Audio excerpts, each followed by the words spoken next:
নমস্কার। আজকে আমি যে গল্পটা পাঠ করে শোনাবো সেটি হলো লেখক শীর্ষেন্দু মুখোপাধ্যায়ের ছোট গল্প কৌটোর ভূত। জয়তিলকবাবু যখনই আমাদের গায়ের বাড়িতে আসতেন তখনই আমরা অর্থাৎ ছোটরা ভারী খুশিয়াল হয়ে উঠতাম। তখনকার অর্থাৎ প্রায় 30 বছর আগে পূর্ববঙ্গের গা-গন ছিল আলাদা রকম। মাঠ ঘাট খাল বিল বন জঙ্গল মিলে এক আদিম আরণ্যক পৃথিবী। সাপ খোপ জন্তু জানোয়ার তো ছিলই, ভূত পেতেরও অভাব ছিল না, আর ছিল নির্জনতা।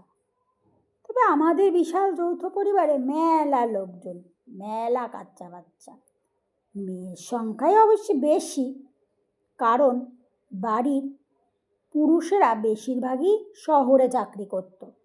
তারা আসতো কালে ভদ্রে, বাড়ি সামাল দিত দাদু টাদু গোছের বয়স্করা। বাবা কাকা দাদাদের সঙ্গে বলতে কি আমাদের ভালো পরিচয়ই ছিল না, তারা প্রবাসে থাকার দরুন। বাচ্চারা মিলে আমরা বেশ হই হুল্লোড় বাজিতে সময় কাটিয়ে দিতাম। তখন পড়াশোনার চাপ ছিল না, ভয়াবহ কোনো শাসন ছিল না, যথেষ্ট স্বাধীনতা ছিল। অভাব ছিল একটা জিনিসেরই, আমাদের যে কেউ যথেষ্ট পাত্তা বা মূল্য দিত না। জয়তিলকবাবু দিতেন, আত্মীয় নন, মাঝে মাঝে এসে হাজির হতেন, কয়েকদিন থেকে আবার কোথাও যেন উধাও হতেন। কিন্তু যে কয়েকটা দিন থাকতেন বাচ্চাদের গপ্পে আর নানা রকম মজার খেলায় মাতিয়ে রাখতেন। মাথায় টাক, গায়ের রং কালো, বেটে আটো গড়ন আর পাকা গোপ ছিল তার। ধুতি আর ফতুয়া ছিল 12 মেশে পোশাক। শীতে একটা মোটা চাদর, সর্বদাই একটা বড় বোচকা থাকতো সঙ্গে। শুনতাম তার ফলাও কারবার। তিনি নাকি সব কিছু কেনেন এবং বেচেন, যা পান তাই কেনেন, যাকে পান তাকেই বেচেন, কোনো বাছাবাছি নেই। সেবার মাঘ মাসের এক সকালে আমাদের বাড়ি এসে হাজির হলেন। এসে দাদুকে বললেন, গাঙ্গুলি মশাই, এবার কিছু ভূত কিনে ফেললাম। দাদু কানে কম শুনতেন, মাথা নেড়ে বললেন, খুব ভালো, আর বেচে দাও। জয়তিলকবাবু কাচু বাচু মুখ করে বললেন, সেটাই তো সমস্যা, ভূত কেনে কে? খদ্দের দিন না। খদ্দর না বাপু, ওসব আমি পড়ি না, স্বদেশীদের কাছে যাও। আহা, খদ্দর নয়, খদ্দের মানে গ্রাহক। গায়ক না বাপু, গান বাজনা আমার আসে না।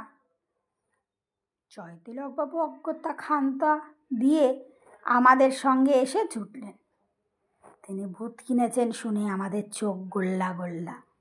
ঘিরে ধরে ভূত দেখা বলে মহা শোরগোল তুলে ফেলল।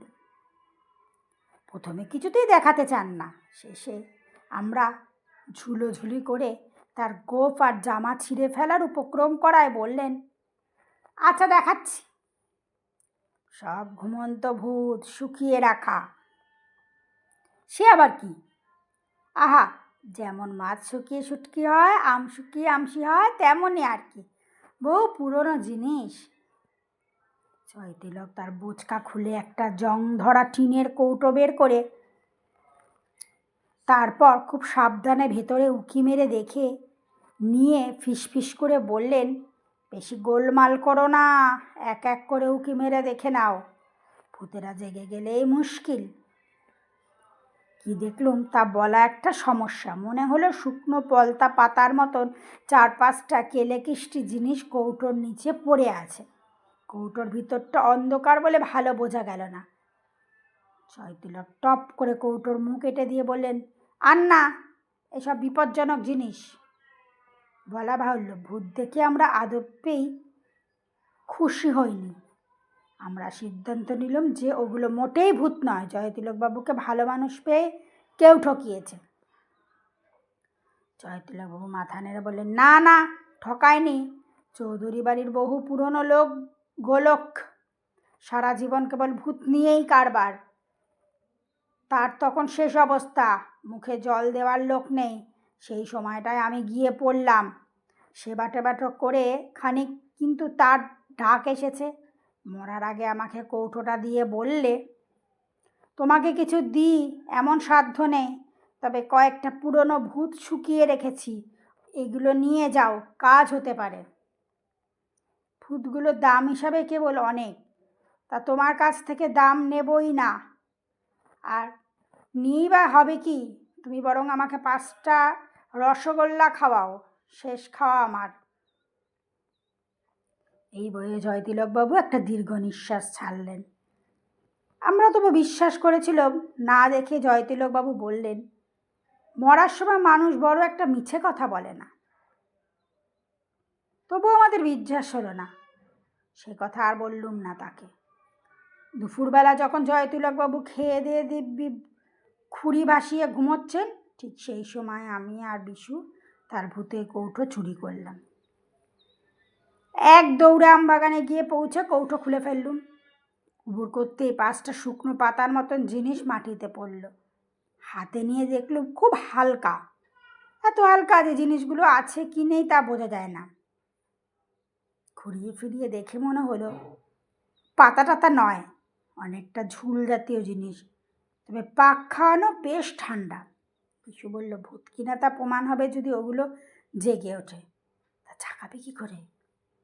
আগুন দিলেই জাগবে, ছ্যাঁকার মতন জিনিস নেই। আমরা শুকনো পাতা আর ডাল জোগাড় করে কিছুক্ষণের মধ্যে আগুন জ্বেলে ফেললুম। আঁচ উঠতেই প্রথমে একটা ভূতকে আগুনের মধ্যে ফেলে দিলুম। প্রথমে একটা উৎকট গন্ধ বেরোলো, তারপর আগুনটা হাত দিয়ে দেড়েক লাফিয়ে উঠল। কালো ধোঁয়া বেরোলো একটা। তারপর হঠাৎ করে অত্যন্ত 5.5 ফুট উঁচু একটা কোলে কালো চেহারার বিকট ভূত আমাদের সামনে দাঁড়িয়ে পড়ল। চোখ দুখানা কটমট করছে। ওরে বাবা রে বলে আমরা দৌড়াতে গিয়ে হোঁচট খেয়ে পড়ে গেলুম। পড়ে গিয়ে দেখলুম জ্যান্ত ভূতটা 4টে ঘুমন্ত ভূতকে তুলে আগুনে ফেলে দিচ্ছে। চোখের পলকে 5-5টা ভূত বেরিয়ে এলো। তারপর হাসতে হাসতে তারা আমবাগানের ভেতর দিয়ে বিভিন্ন জায়গায় ছড়িয়ে পড়তে লাগলো। ঘটনাটির কথা আমরা কাউকে বলিনি। জয়তিলকবাবু শূন্য কৌটোটা যথাস্থানে রেখে দিয়ে এলুম।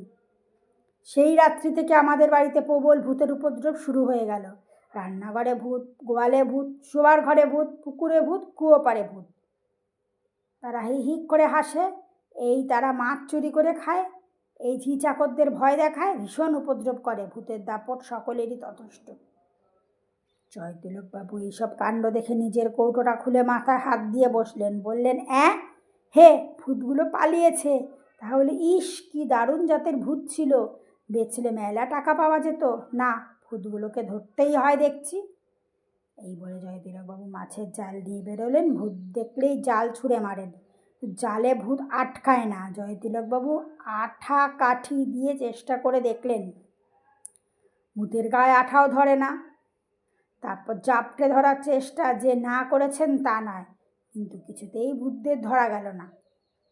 দুঃখিত জয়তিলকবাবু কপাল চাপড়ে আবার শুটকি ভূতের খোঁজে বেরিয়ে পড়লেন। 5-5টা ভূত দাপটে আমাদের বাড়িতে রাজত্ব করতে লাগলো। নমস্কার, গল্পপাঠ এখানেই শেষ হলো। গল্পপাঠ যদি ভালো লাগে একটা লাইক করবেন, আর এরকম নিত্য নতুন গল্প শুনতে হলে আমার পাশে থাকবেন। আজকে আসলাম, সকলে খুব ভালো থাকবেন। পরের দিন আসবো নতুন আরেকটা গল্প নিয়ে।